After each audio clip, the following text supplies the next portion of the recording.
People call them players, but I'm far from terrified. Salut à tous, j'espère que vous allez bien. Donc je vous retrouve aujourd'hui après 2 semaines d'absence pour une vidéo du Ça lundi que lisez-vous, dans laquelle je vais vous présenter mes lectures passées durant ces 2 semaines, ma lecture en cours et mes lectures à venir. Donc il y a 2 semaines, je vous laissais avec comme lecture en cours Le syndrome Copernic de Henry Lovenbroek aux éditions J'ai lu dans la collection Thriller. Je vous disais que c'était une lecture qui me retournait le cerveau, et ça a été le cas. J'ai beaucoup aimé en tout cas cette lecture. J'ai beaucoup apprécié le style de l'auteur. Henry Lovenbroek a écrit très très bien. C'est vrai qu'il a un style assez fluide, ça se lit très vite. Les mots qu'il utilise sont aussi très simples. Mais c'est une lecture très psychologique. En fait, c'est un thriller psychologique. L'histoire est très prenante. L'histoire nous met en haleine. On a envie de se replonger directement dans le livre à chaque fois qu'on le quitte.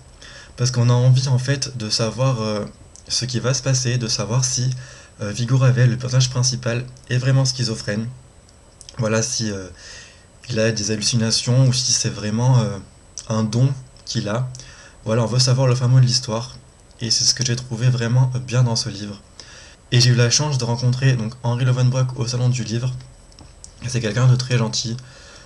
Et quand on le voit, l'écriture de ce roman reflète bien le personnage qui est Henry Lovenbroek, parce que vraiment c'est quelqu'un de, je pense, qui est très très fou dans sa vie.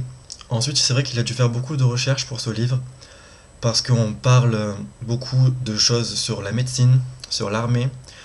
On parle aussi des rues de Paris, donc c'est vrai qu'il a dû beaucoup se documenter. Et moi j'ai adoré ce livre, c'est vraiment un très très bon thriller. Donc si vous êtes amateur de ce genre, lancez-vous franchement, il n'y a pas à hésiter. Alors ensuite, j'ai continué avec le tome 1 des Étoiles de Nos Head, donc qui s'intitule Vertige, de Sophie Jomain aux éditions Rebelle, qui était une très bonne découverte pour moi. Voilà, c'est un livre qui m'a toujours attiré depuis sa première sortie, et je ne regrette pas de l'avoir acheté au salon du livre, malgré son prix quand même un peu excessif, je trouve. Mais Sophie Jomain a une plume vraiment exquise. Ça se lit vraiment tout seul. C'est que c'est destiné à des enfants de 12 ans à peu près, comme elle me l'a expliqué au salon du livre. Mais c'est pas ce qui m'a rebuté. Moi, ce qui m'a un peu dérangé, c'est la prévisibilité du roman. C'est vrai que j'ai tout deviné à chaque fois, et c'est ce qui me gêne un peu. Mais dans un autre sens, l'univers qu'elle a réussi à créer se détache de l'univers qu'on peut connaître par tout ce qui est attrait, par exemple, à la Beat-Lit. C'est vraiment un univers vraiment à elle qu'elle a su créer, avec des us et coutumes, avec des règles, avec des vraies histoires. Le point positif, c'est que la ville de Wick, donc qui est dans ce roman, est une vraie ville. Le phare de Nos Head existe vraiment, donc qui est en Irlande, il existe vraiment. Et j'ai trouvé ça vraiment génial. Les descriptions qu'elle nous fait sont vraiment superbes. C'est comme, franchement, moi je m'y suis cru. Je me suis cru en Irlande quoi, et c'était vraiment génial. Donc très bonne découverte. En plus une auteure française, donc ça c'est vraiment super. Donc moi je compte bien lire le tome 2, parce qu'il y a le tome 4 première partie qui est sorti il n'y a pas si longtemps que ça. Mais je compte lire le tome 2, donc il faut que je me l'achète. Il est dans ma wishlist. Voilà, donc franchement, très bonne découverte. Les personnages sont aussi vraiment attachants. Autant Anna que Leight. Donc voilà, très bonne découverte et je vous le conseille vivement. Ensuite, j'ai enchaîné vendredi soir, je crois, ou samedi soir, avec un livre que j'ai gagné sur Vendredi Lecture. C'est donc L'Épouvantail de Monsieur Stromboni et Monsieur Coate. En fait, c'est un roman de Ronald Hugh Morrison, et Stromboni et Coate l'ont repris sous la forme d'une BD. Voilà, donc en fait j'ai lu ça en peut-être 1 heure. Il y a quand même 120 pages à lire en BD. C'est pas une histoire... je pense que le roman doit être mieux. Mais la BD, il y a des belles images, franchement. Il y a des belles illustrations. C'est très bien fait. J'ai pas tant adhéré que ça. Voilà, c'est vrai que l'histoire est pas tellement bof quoi. Enfin, c'est un genre de thriller Ouais, je sais pas, j'ai pas tellement adhéré. Mais j'ai noté, j'ai mis 13 sur 20, je crois. Parce que c'est vraiment les images et les illustrations qui m'ont beaucoup plu. Donc voilà, ça m'a fait penser à un bon moment. Et voilà, enfin sans plus quoi. Donc je vous le conseille pas vraiment.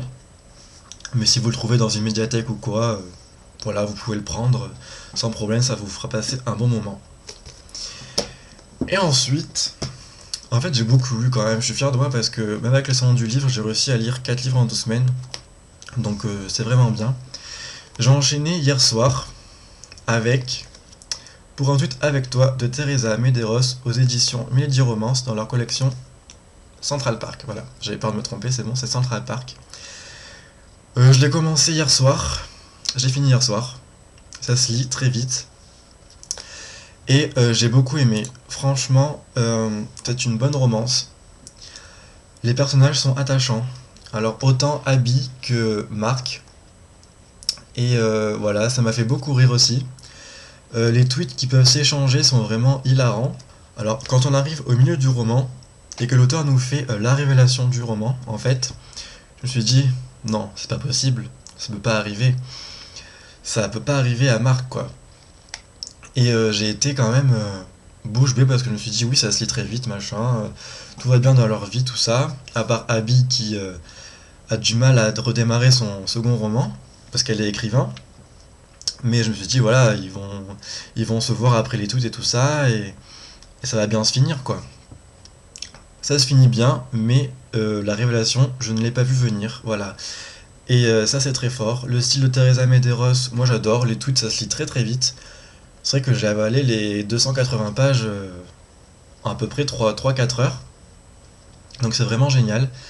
Après, c'est vrai que moi je suis plus Facebook que Twitter. Et j'ai beaucoup appris de choses sur Twitter. Voilà, les 140 signes max pour envoyer des tweets. Ça je savais pas.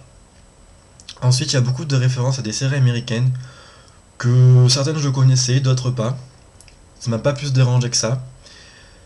Il y a des références à Glee, à Sex and the City, les séries que je regarde. Ça m'a beaucoup plu. En tout cas, ça se termine bien. C'est une très bonne romance. J'ai passé un très bon moment. Et voilà, moi, je vous le conseille si vous voulez lire de la romance. C'est pas la révélation du siècle, mais j'ai beaucoup aimé. Je vais lui mettre une note de 15 sur 20. Voilà. Donc ça, c'était mes 4 lectures de ces 2 semaines. Je n'ai pas encore commencé de lecture en cours. Donc je vais vous présenter mes 2 lectures futures. Donc je vous avais présenté il y a 2 semaines Damné le tome 4, volupté de Lauren Kate aux éditions Bayard Jeunesse, que je compte lire cette semaine parce que j'ai envie de continuer cette saga. J'ai envie de savoir ce qui se passe dans la vie de Luce et dans la vie de Daniel, et dans la vie des personnages secondaires aussi, parce qu'ils sont aussi attachants. Donc voilà, ce sera ma prochaine lecture. Et je compte lire un livre que j'ai acheté au salon du livre. Il s'agit de Avant toi de Jojo Moyes, aux éditions Milady Romance dans la collection Grande Romance. Voilà, c'est vrai que les avis commencent à tomber, ils sont positifs. Je n'ai pas lu les chroniques parce que j'ai pas envie d'être influencé, tout ça, j'ai juste vu les avis généraux. Voilà, après la vendeuse m'a dit que c'était une très belle histoire, une histoire très touchante. Je pense qu'il va falloir sortir les mouchoirs. Enfin, peut-être pas pour moi parce que je pleure jamais pour un livre, ça m'arrive très rarement.